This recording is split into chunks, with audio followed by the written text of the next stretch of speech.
Lilian Jiménez, Esquire, Associate Director, Office of Welcoming Centers for Refugees and Immigrant Services, Illinois Department of Human Services. I don't want to ever like leave anyone behind.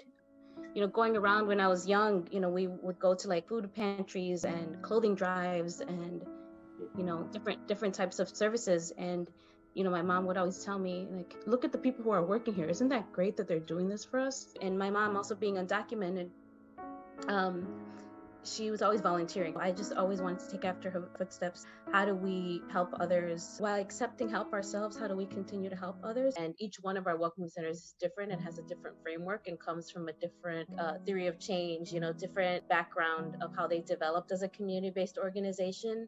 My hope is that some of those have some progressive views that we could learn from, and then as well as maybe some of them could do the learning either from us or the other organizations. And I'm really proud of our welcoming centers.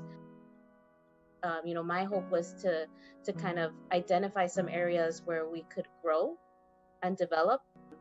And in order to do that, we started talking about like needing to do a deeper dive evaluation about what our welcoming centers really were providing, how they were providing it. I think if you don't step back once in a while to make sure that you are, casting a wider net, I imagine you could possibly get stuck in a position where you're serving the same community, or you're doing the same things over and over again, and you're missing the opportunity to identifying additional resources that they could be using, or identifying additional barriers that they themselves or family members or other people are seeing and facing. That's why I go back to communities with disabilities, and health issues and other things that you may not have been looking at. Who are we leaving out by not having language access, and disability access and all types of access for folks?